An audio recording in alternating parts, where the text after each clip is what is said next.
Welcome to Chia in Sardinia in Italy. We are here for Sarah's last race of the season, which is the Challenge Forte Village half iron distance race. It's been a busy couple days on the island.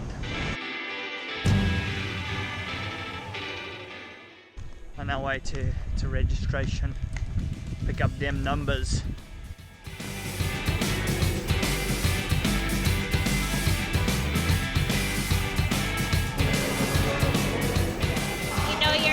When you get past Yes. your race bag. So that won't be far to T1. No. And then this will just be getting out of the village onto the main road. I just did this morning. Okay. And that's where we're gonna go now. Yeah. This. So run is 2 laps. Yeah.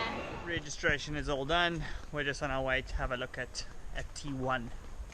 T1 and T2 are in different places. T1 is where you get out of the swim and collect your bike, and T2 is where you come off the bike and start your run.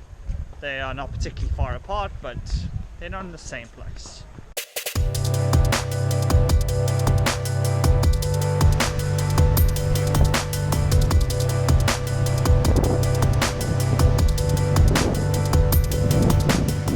It's definitely not warm. It's not bad.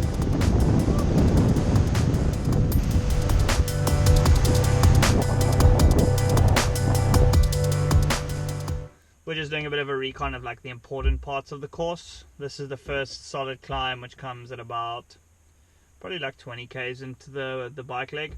I rode up here this morning. It's a really draggy kind of climb with a few steep kickers, well, steep 6-7%. And then what we really want to look at though is the descent down the other side. Knowing the descent does make a little bit of a difference when it comes to race day. Descending on a time trial bike is like unpleasant at the best of times. The weight distribution is just not really nice. So going and actually riding it and getting a bit of confidence and just ensuring that you can be steady but still fast without really wasting time is important.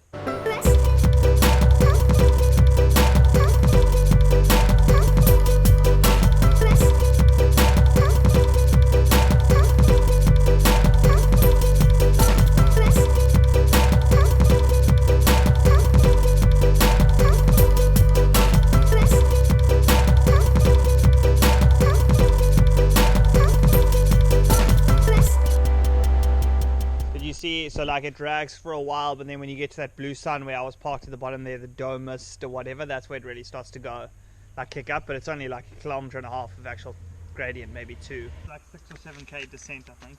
Okay. It's not like, it's not over, it's technical, but it's not fast. Okay. So like just get the feel Like for it at the start. or Yeah. sweepy? No, like lots of hairpins, but a lot of them you'll go into and be like, oh, it's a hairpin, and then you'll realize I'm actually not going that fast because the gradient's not that steep. Okay. So like you don't have to break that much into them because you don't actually get that much speed. Okay. I don't know how much of it you can actually do in the bars because they're quite like, it's quite flowy. Okay. They're quite after each other. So, and the road's really grippy, like ours. Like it feels like there's grip. Okay.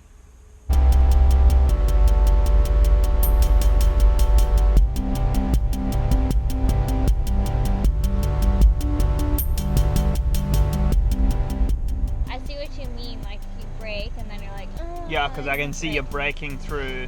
You're braking. My worst corners are when you came by.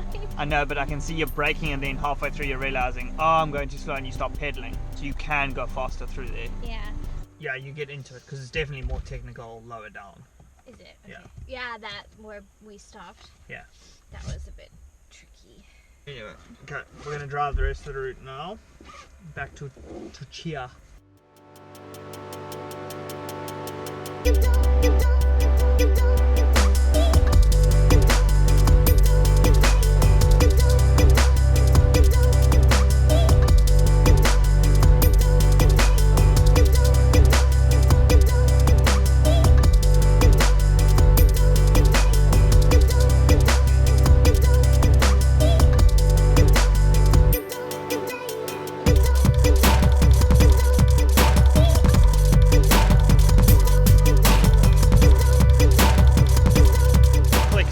On the swim path.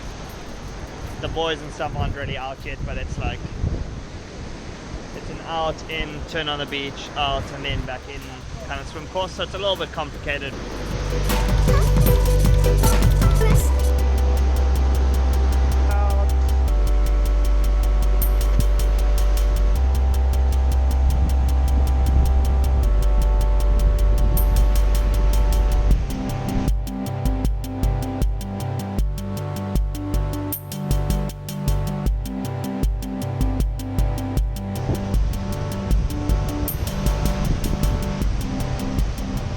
Rough.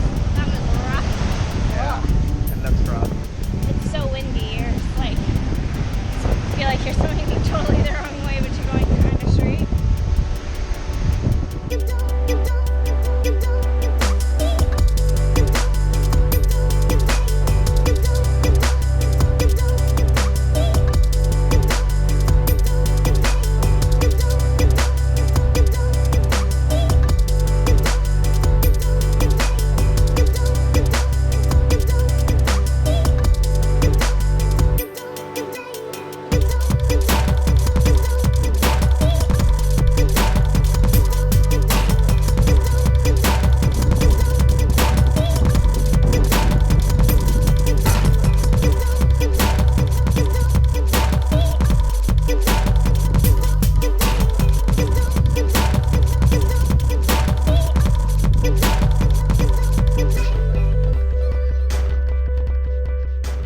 In the world of long distance triathlon, you have two major brands, Ironman and Challenge. This is a challenge race. This is also a half Iron distance race, which is basically the same as a half Ironman distance race. A 1.9k swim, 90k bike, and 21.1k run. It's our first time in Italy, well, technically my second time, but that doesn't really count. It's my first challenge branded event, which is kind of cool. And I wanted to come to Italy for so long. We've been so close to the border, and you always promised that we would go together for the first time. So If it wasn't for that video, there would be no evidence. Welcome to Italy. It's my first ever time in Italy. Are you excited to eat cookies at the end of the season? I am so excited to eat cookies and sit on the couch and watch Netflix. And there's like a million books I want to read. So while you're starting biscuits, I will be slaving away for another few weeks, and then I'm going to eat so many Oreos. It's gross, but I'm so excited. The race doesn't start super early tomorrow. It's an 8 a.m. start, but it's also daylight savings time, so we get an extra hour of sleep. Yes. Sarah actually raced on this exact same weekend in Turkey last year, and for some reason in Turkey, they decided that the clocks were not gonna go back. So we woke up for the race and we were like, have our phones changed the time? Haven't they? We didn't really know what was going on, and we thought, oh, it's cool, we're on time, no worries. We got to the start and we were an hour later than we actually thought we were, and we were like, why is everyone in their wetsuits heading down to the start? Because it was almost the start. She made it to the start line and she had a good race, but this weekend's going to be a lot simpler because the clocks actually are going back. So we will get an extra hour's sleep and we won't almost miss the race this time. Now for some sunset.